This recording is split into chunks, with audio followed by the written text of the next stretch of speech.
Vamos falar, para encerrar por hoje, vamos falar da teologia de Calvino. O grande livro de Calvino chama-se Institutas da Religião Cristã. Começou como um livreto escrito em 1536, que na edição atual, em inglês, tem 225 páginas, e terminou com 4 volumes, né? Eu pedi para o Nilton trazer para mostrar para vocês, 4 volumes, Institutas da Religião Cristã, mais de 1.500 páginas. A cada edição, Calvino expandia o seu livro. E ele também reorganizava. Uma famosa reorganização que ele fez foi tirar a predestinação, que estava no volume 1. Ele tirou de perto da doutrina da providência de Deus, que era onde ele tinha posto inicialmente, e jogou lá para depois da oração, já na vida cristã, no volume 3. Ele fez esse arranjo porque ele entendia que a predestinação ela não serve para você alcançar uma pessoa. Ela serve para dar conforto para quem já é cristão. Isso aí depois o Beza acabou avacalhando tudo, trazendo tudo de volta e não entendeu qual foi a intenção do Calvino. Né? Eu acho que esse pensamento é interessante a gente ter sempre em mente. Né? Você não usa a predestinação para alcançar uma pessoa. Você usa a predestinação como a Bíblia usa, para te dar conforto, segurança de que a tua salvação é irrevogável, que a tua salvação é segura, nada pode te separar do amor de Deus que está em Cristo Jesus, nosso Senhor. Ele ia aumentando o livro, ele nunca mudou nada no livro, mas ele ia aumentando. Ele ia enriquecendo com citações das Escrituras, com citações dos pais, dando apoio para ele. Os pais favoritos dele eram Crisóstomo e Bernardo de Claraval, né, mais recente o Bernardo, já da Idade Média, e principalmente Agostinho. Ele também ia expandindo conforme ele ia vivendo a condição de pastor. Ele exemplifica muito o que o Lutero disse. Lembra que o Lutero disse que você se torna teólogo vivendo experiências. Deus fez ele viver experiências, não só dele, mas também das outras pessoas na condição de pastor. Ele também ia estudando cada vez mais a palavra, melhorando o entendimento que ele tinha da palavra de Deus. Ele escreveu comentários de quase todos os livros da Bíblia. Aqui o Nilton trouxe para mim, para eu mostrar para vocês alguns comentários que nós já temos em português. Está saindo muito agora, né? Comentários do Calvino. Eu acho que vocês têm também. Aqui tem alguns. Deixa eu mostrar um separado aqui. Esse aqui de 1 Coríntios, ó, da Edições Paracletos. Esse aqui de Efésios, da Fiel. Certo? Comentários de Calvino às Escrituras. Ele morreu quando estava escrevendo o comentário em Ezequiel. Então ele não escreveu em todos os livros, até porque não deu. Um livro em que ele não se aventurou a escrever um comentário foi o livro de Apocalipse. E ele dizia que ele não escrevia um comentário porque ele não tinha entendido o livro. Certo? Hoje qualquer Zé Mané escreve comentário de Apocalipse. Não é verdade? É verdade. Né? Por quê? Porque falta humildade, gente. Falta humildade. Coisa que Calvino tinha de sobra. Isso é nítido nos escritos dele. Um contemporâneo dele, disse: ó grande e sábio Calvino, por não ter escrito um comentário de Apocalipse, já que ele não tinha entendido o livro. Ele não disse que ninguém pode entender. Ele disse que ele não tinha entendido. Se você entendeu, vá em frente. Eu não entendi. Certo? O professor Calhoun disse que 4 palavras descrevem os comentários de Calvino: exatidão, clareza, brevidade e humildade. Ele começou com Romanos em 1540, porque ele achava que Romanos era uma chave para interpretar toda a Escritura. E realmente é, né? Quanto às institutas da religião cristã, características dela. Em primeiro lugar, ela é bíblica, extremamente bíblica. É uma obra com quase 7.000 citações bíblicas. Calvino ele é obcecado por dar base bíblica para tudo que ele defende. Sempre, sempre. E nunca ir além do que a Escritura diz. O John T. McNeill disse que a prontidão de Calvino em trazer trechos das Escrituras para apoiar todo e qualquer ponto de argumentação é impressionante e provavelmente nunca foi superada. A Escritura sempre, sempre, sempre. Em segundo lugar, ela é sistemática. essa obra é sistemática. Ele ajustava a ordem das coisas e ele fazia com que tivesse ligação entre um aspecto e o outro. O livro do Melanchthon, Locke Communis, parece mais uma coleção, parece mais assim um monte de livros justapostos sem nenhum cruzamento entre eles. Já o Calvino não, o Calvino a coisa toda ela tem uma amarração, uma coisa depende da outra. Entretanto, Calvino dizia que nesse arranjo do entendimento da teologia, nós temos somente uma ignorância instruída. Então a gente tem muito estudo, o que nos faz sermos ignorantes. Era assim que ele via, certo? Quando você termina de ler as Institutas, você termina como alguém muito instruído, mas totalmente ignorante. E aí ele diz que nós só podemos ir até onde a Escritura vai. Ele sempre usava a figura de que quando você tenta ir além das Escrituras, você cai num labirinto. Ele usava a palavra francesa, que eu acho que é bem parecida, para labirinto. Se você for além das Escrituras, você cai num labirinto. Não caia no labirinto. Fique sempre até onde as Escrituras vão. E ele fez exatamente isso na doutrina da eleição, pela qual ele é muito conhecido. Certo? Ele pegou a eleição, como está na palavra, e levou até onde dá para ir. E aí ele parou. Aí ele pegou a responsabilidade humana e levou até onde dá para ir. E aí ele parou. Ele não criou um sistema lógico em que ele consegue juntar essas duas coisas. Muitas pessoas acham que ele fez isso. Ele nunca fez isso. Por causa da humildade dele que ele tem diante de Deus e diante da palavra de Deus. O que ele fazia era o seguinte: ele leva as duas até onde a Escritura vai, e aí ele cai aos pés de Deus em adoração, como Paulo fez em Romanos 11, 33 a 36. Olha a profundidade da riqueza e da sabedoria e do conhecimento de Deus. É mais ou menos a mesma atitude. E aí a gente entra exatamente nesse próximo aspecto das Institutas, que elas são devocionais. Certo? Sempre há um elemento de adoração nelas. Parece estranho, mas o Warfield disse que não é a mente, mas o coração que Calvino tenta atingir primariamente com a sua teologia. Na primeira edição das Institutas, o subtítulo era Institutos da Religião Cristã, subtítulo: O sumário da piedade e do que quer que seja necessário saber quanto à doutrina da salvação. Então, o Tomás de Aquino tinha escrito a Summa Theologiae, sumário da teologia, do conhecimento de Deus. O Calvino escreveu a Summa Pietatis, o sumário da piedade. Certo? É diferente, a abordagem é diferente.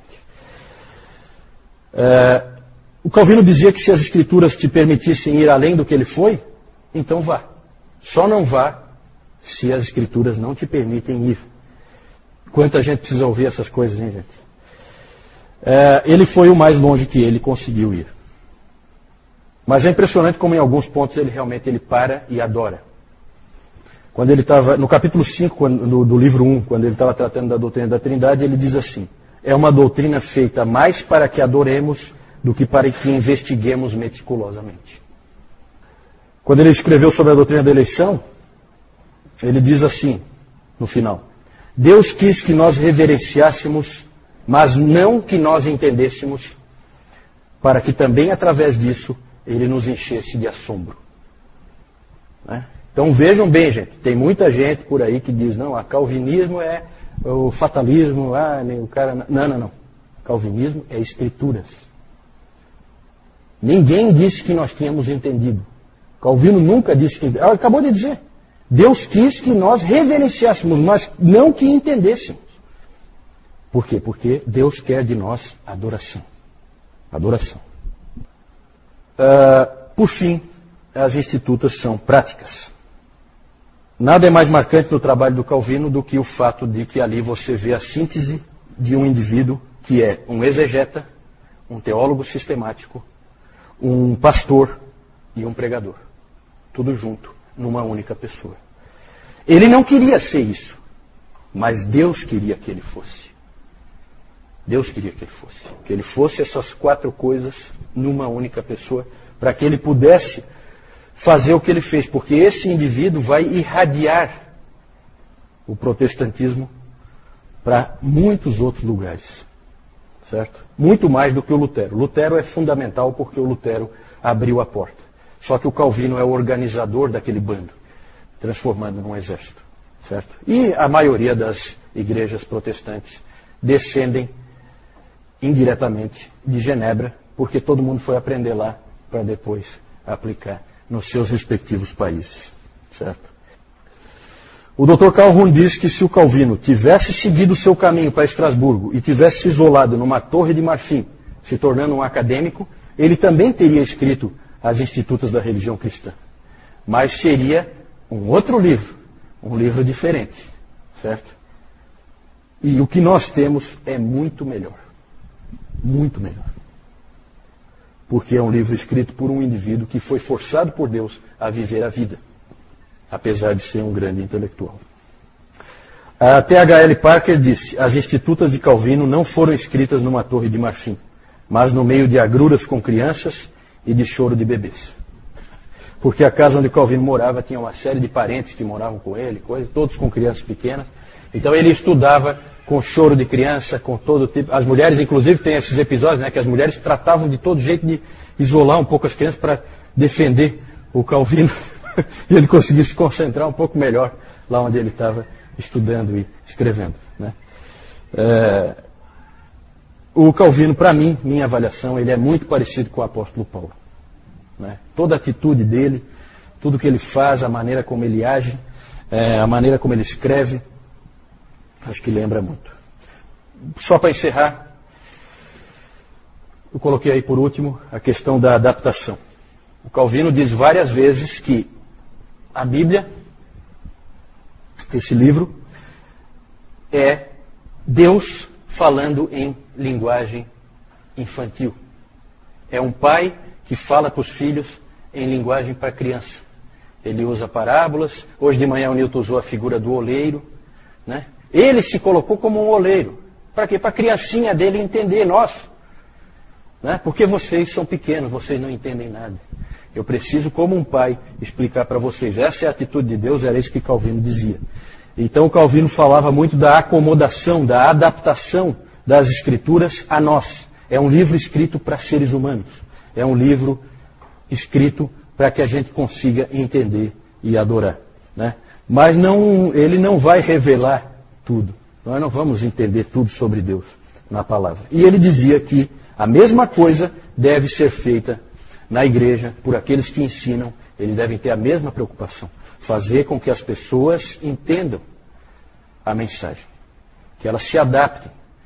É claro que o indivíduo que sai de um grande seminário com um doutorado em teologia, ele pode vir aqui e falar durante horas coisas que nenhum de nós vai entender. Mas para que serve isso? Além de uma exibição gratuita de capacidade, ou sei lá, né? Não é esse o propósito de Deus. O propósito de Deus é que a palavra chegue a todas as pessoas. Então, nas Institutas, há também essa adaptação. Infelizmente, as traduções são muito complicadas. Porque os tradutores, eles gostam de complicar, não sei porquê.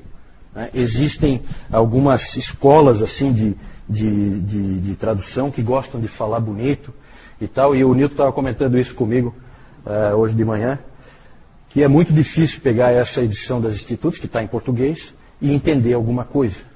Né? O próprio Dr. Calhoun, ele fala para os alunos dele, peguem nessa tradução aqui. Ele diz qual é, a tradução em inglês. Né? Porque as outras não dá para entender nada. Certo? Porque o tradutor resolveu, né? Sabe, quando tenta rebuscar de graça, né? Contra o espírito do Calvino. O espírito do Calvino nunca foi esse. Tá certo? Mas é um grande homem de Deus. Nós vamos ver depois, no domingo que vem, nós vamos ver como ele influenciou todo o protestantismo. Oi? Ele escreveu em latim e ele mesmo traduziu para o francês. Eles escreviam, todos esses intelectuais escreviam em latim.